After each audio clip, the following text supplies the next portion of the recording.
I want to thank you for inviting me here. I'm a big Packer fan. I assume most of you are Bears fans. So I know that it took a lot for you to invite me here. But that doesn't mean we can't work together. I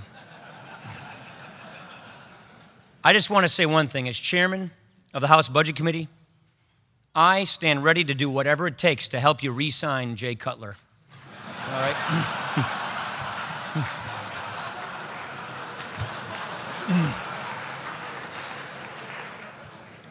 Now, really, what I'm here to talk about today is our economy, about the need to get 4 quarters of strong, consistent performance.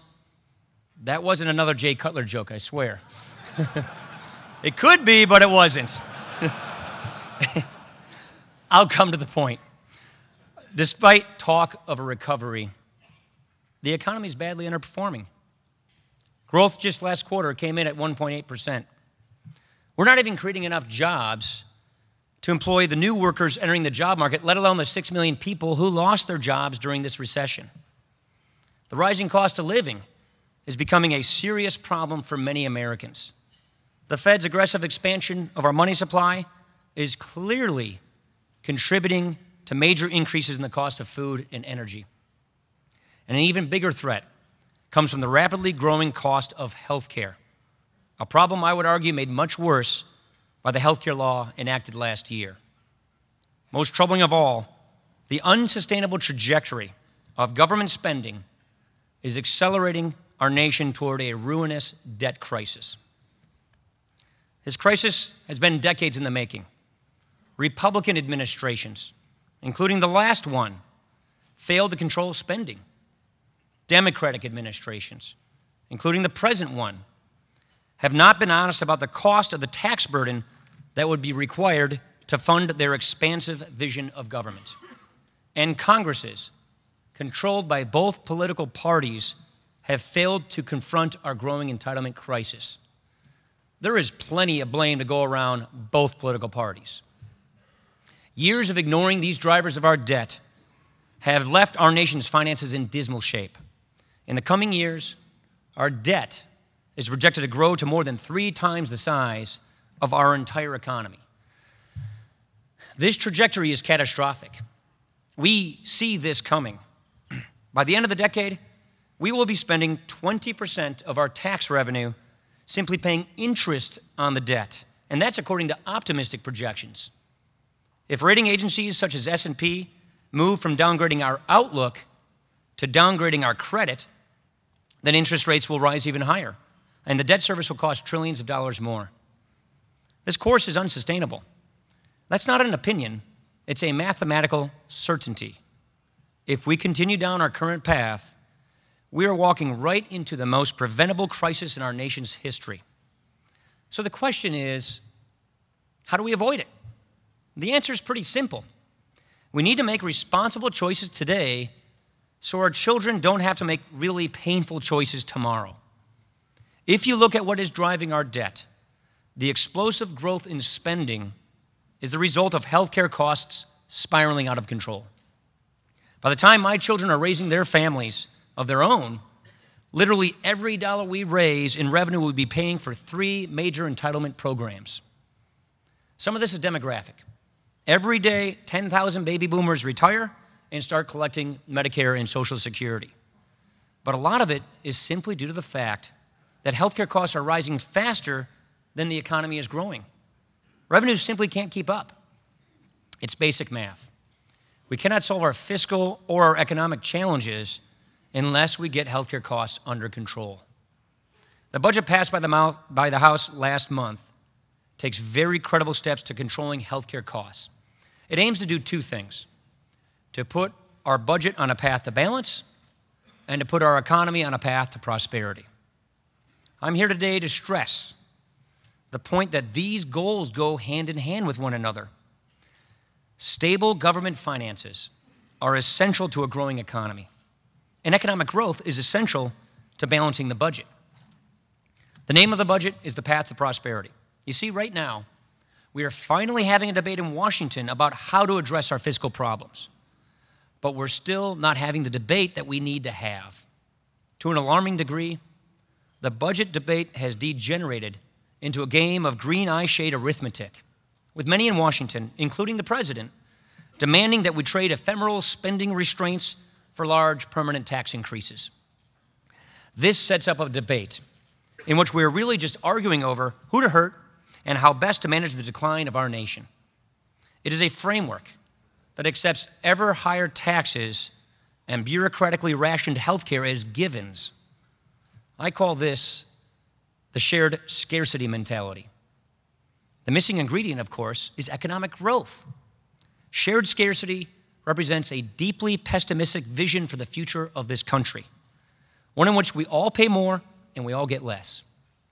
I believe it would leave us with a nation that is less prosperous and less free. To begin with, chasing ever higher spending with ever higher tax rates will decrease the number of makers in society and increase the number of takers. Able-bodied Americans will be discouraged from working and lulled into lives of complacency and dependency. That's not who we are. Worse, when it becomes obvious that taxing the rich doesn't generate nearly enough revenue to cover all of Washington's empty promises, austerity will be the only course left. A debt-fueled economic crisis will more than force massive tax increases on everyone and indiscriminate cuts on current beneficiaries without giving them time to prepare or adjust. And given the expansive growth of government, many of these critical decisions will fall to bureaucrats we never elected. Shared scarcity impedes economic growth. It results in harsh austerity, and it ends with lost freedom. In a recent speech he gave in response to our budget, President Obama outlined a deficit reduction approach that, in my view, defines shared scarcity. The president's plan begins with trillions of dollars in higher taxes, and it relies on a plan to control costs in Medicare that would give a board of 15 unelected bureaucrats in Washington the power to deeply ration our care. This would disrupt the lives of those who are currently in retirement and lead to waiting lists for today's seniors. Now, in criticizing the president's policies, I need to emphasize and make something very clear. I am not disputing for a moment that he inherited a very difficult fiscal situation. He did. Millions of American families had just seen their dreams destroyed by misguided policies and irresponsible leadership that caused a financial disaster. The crisis squandered our nation's savings, and it crippled its economy. The emergency actions taken by the government in the fall of 2008 did help arrest the ensuing panic. But subsequent interventions, such as the president's stimulus law and the Fed's unprecedented monetary easing, have done much more harm than good in my judgment. In the aftermath of the crisis, we needed government to repair the free market foundations of the American economy, as it did under the Reagan administration in the early 1980s, by restraining spending, keeping taxes low, enforcing reasonable, predictable regulations, and protecting the value of the dollar. Instead, leaders in Washington embarked on an unprecedented spending spree, enacted a deeply flawed overhaul of financial rules, passed a new health care law that raises taxes by $800 billion, and encourages a sharp departure from a rules-based monetary policy, which created even more uncertainty. In the 2010 election, the voters sent a very clear message. This isn't working. Washington needs to try something else. Well, we know what that something else must be, because we know what has always made growth possible in America. We need to answer that call for new economic leadership by getting back to the four foundations of economic growth. First, it's pretty simple. We've got to stop spending money we don't have. And ultimately, that means getting healthcare costs under control. Second, we have to restore common sense to the regulatory environment so that regulations are fair, transparent, and do not inflict undue uncertainty on America's employers. Third, pretty simple again, we need to keep taxes low and end the year-by-year approach to tax rates so that job creators have incentives and certainty to invest in America. And fourth, we have to refocus the Federal Reserve on price stability instead of using monetary stimulus to bail out Washington's failures, because businesses and families need sound money. Look, let me deal with each in order. The first foundation, real spending discipline. Again, it's pretty simple. You can't get real sustainable growth by continuing to pile onto the debt. More debt means more uncertainty, and more uncertainty means fewer jobs. The rating agency S&P just downgraded the outlook of U.S. debt from stable to negative. That sends a signal to job creators. If S&P is telling us that America is a bad investment, they're not going to expand and create jobs in America, at least not at the rate that we need them to do so. Mounting debt also threatens the poorest and the most vulnerable citizens, because those who depend most on government would be hit hardest by a fiscal crisis. We have to repair our social safety net programs so that they are there for those who need them most. This starts by building on the successful, bipartisan welfare reforms of the 1990s. Our reforms save the social safety net by giving more power to governors to create strong, flexible programs that better serve the needs of their populations. More important, we propose to make these programs solvent. And as we strengthen welfare for those who need it, we also propose to end it for those who don't. We end wasteful corporate welfare for those such as Fannie Mae and Freddie Mac, big agribusiness, and others who have gotten a free ride from the taxpayer for too long. All of these steps are necessary to getting spending under control, but they're not enough. As I said, we cannot avert a debt crisis unless we directly address the rising cost of healthcare. Getting healthcare costs under control is critical, both for solving our fiscal mess and for promoting growth. One reason so many people aren't getting raises is that healthcare costs are eating into their paychecks.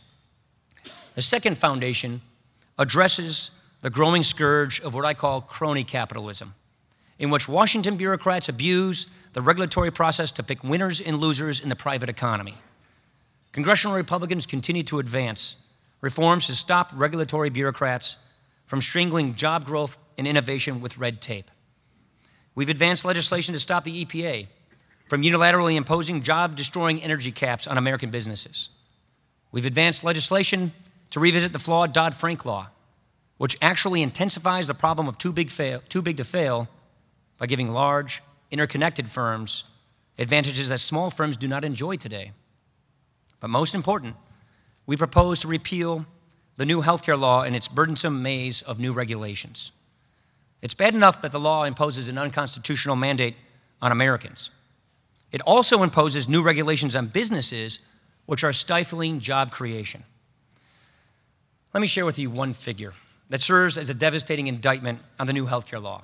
So far, 1,000 businesses and organizations have been granted waivers from the law's onerous mandates. These waivers may prevent job losses now, but they don't guarantee relief in the future, nor do they help those firms that lack the connections to lobby for waivers. This is no way to create jobs in America. True bipartisan healthcare reform starts by repealing this very partisan law. The third foundation recognizes that we cannot get our economy back on track if Washington tries to tax our way out of this mess. The economics profession has been really clear about this one. Higher marginal tax rates creates a drag on economic growth. As the University of Chicago's John Cochran recently wrote, great school, by the way, big fan. Quote, "No country ever solved a debt problem by raising tax rates. Countries that solved debt problems grew, so that reasonable tax rates times much higher income produced lots of tax revenue. Countries that did not grow inflated or defaulted," end quote. Higher taxes are not the answer. Fourth, finally, this foundation calls for a rules-based monetary policy to protect working families and seniors from the threat of high inflation. The Fed's recent departure from rules-based monetary policy have increased economic uncertainty and I would argue endangered the central bank's independence. Advocates of these aggressive interventions cite the maximum employment aspect of the Fed's dual mandate, the other mandate being price stability. Congress should end the Fed's dual mandate and task the central bank instead with a single goal of long-run price stability. The Fed should also explicitly publish and follow a monetary rule as its means to achieving this goal. These are our four foundations of economic growth, and the House-passed budget starts the long, arduous, and necessary process of restoring these foundations and building a prosperous future.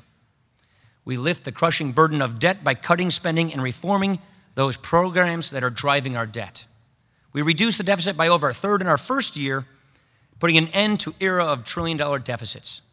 The House-passed budget does not just simply put the budget on a path to balance, it actually pays off our debt over time. We can't achieve this goal by simply rubber stamping spending increases or raising the increases in the national debt limit without reducing spending in Washington. Our Speaker, John Boehner, made this very clear at a recent speech in the Economic Club of New York. If the debt ceiling has to be raised, then we've got to cut spending. The House-passed budget contains $6.2 trillion in spending cuts. For every dollar that the president wants to raise the debt ceiling, we can show him plenty of ways to cut far more than a dollar's worth of spending. Given the magnitude of our debt burden, the size of the spending cuts should exceed the size of the president's call for a debt limit increase.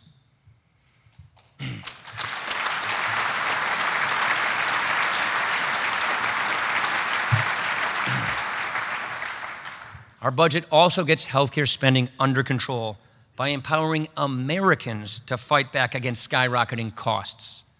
Our budget makes no changes for those in or near retirement, and it offers future generations a strengthened Medicare program that they can count on with guaranteed coverage options, less help for the wealthy and more for the poor and the sick.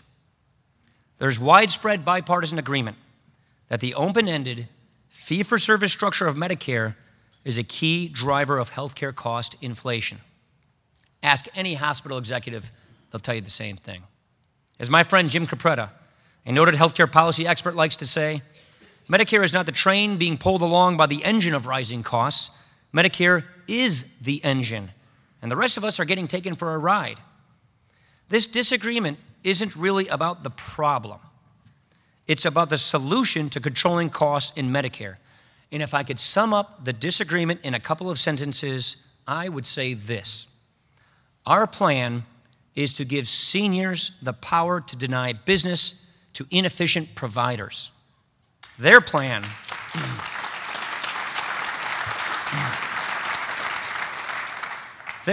quite to the opposite, is to give the government the power to deny care to seniors.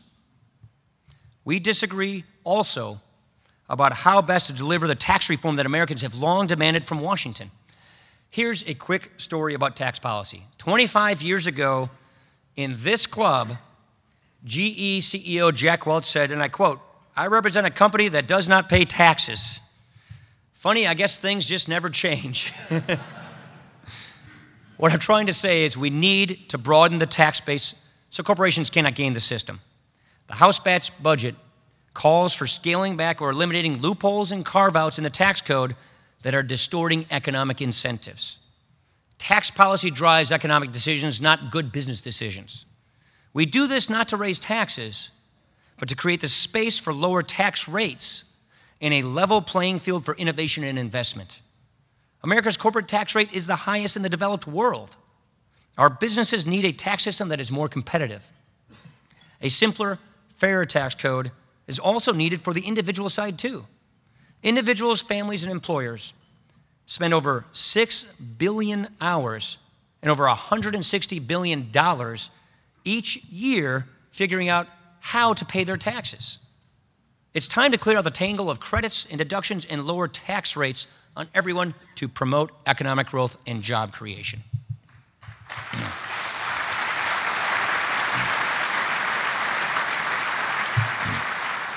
And so that's what we propose. The House-passed budget does this by making the tax code simpler, flatter, fairer, more globally competitive, and less burdensome for working families and small businesses. By contrast, the president says he wants to eliminate deductions, but he also wants to raise rates. That includes raising the top rate, the one that all those successful small businesses pay, to 44.8%. That would amount to a $1.5 trillion tax increase on families and job creators.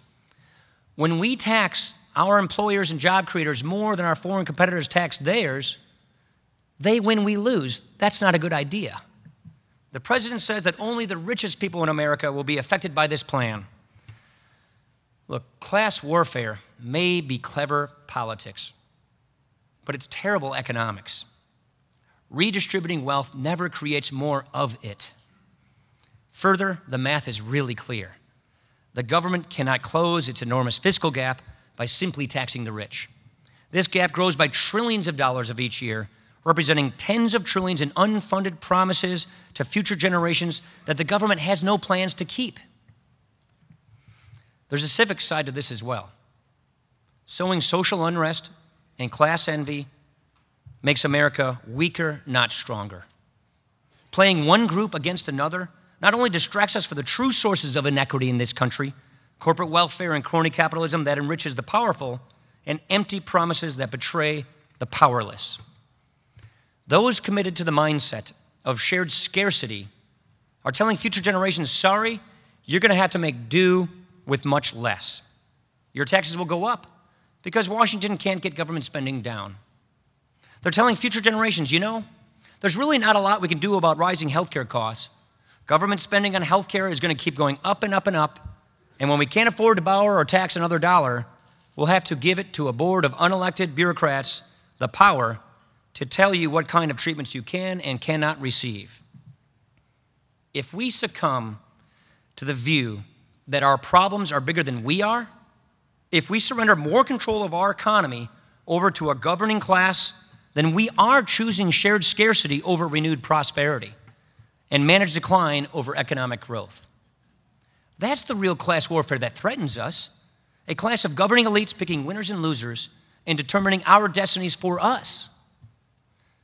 Look, we face a choice of two futures. We can continue to go down the path toward shared scarcity, or we can choose the path of renewed prosperity. The question before us is really simple. Which path will our generation choose? In 1979, my mentor, Jack Kemp, captured the essence of why we must choose the path to prosperity. Quote, "We can't progress as a society by using government to diminish one another. The only way we can all have more is by producing more, not by bickering over how to share less. Economic growth must come first, for when it does, many social problems tend to take care of themselves, and the problems that remain become manageable," end quote. You know, there's a question I get a lot from people at town halls. I do lots of town halls. And when you go around the country showing people these charts that shows our debt is on track to cripple the economy, people start to ask you whether any plan, even a plan like the House-passed budget, can save America from a diminished future. Most people think the country is deeply down the wrong track. They say, Congressman Ryan, I know you have to sound optimistic in public, but in private, do you really think there's anything we can do to save this country from fiscal ruin, or should we just be bracing ourselves for the worst? It's a difficult question. It gives me pause. It's one that frankly keeps me up at night. But the honest answer is the one I'm about to give you. Nobody ever got rich betting against the United States of America, and I am not about to start.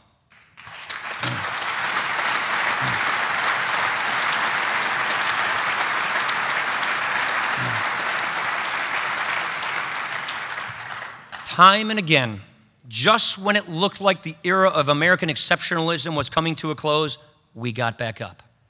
We brushed ourselves off and we got back to work, rebuilding our country, advancing our society, and moving the boundaries of opportunity ever forward. We can do it again. America was knocked down by a recession. America was threatened and is threatened by a rising tide of debt. But we are not knocked out. We are America. And it's time to prove the doubters wrong once more, to show them that this exceptional nation is once again up to the challenge. Thank you very much for having me today. I appreciate it.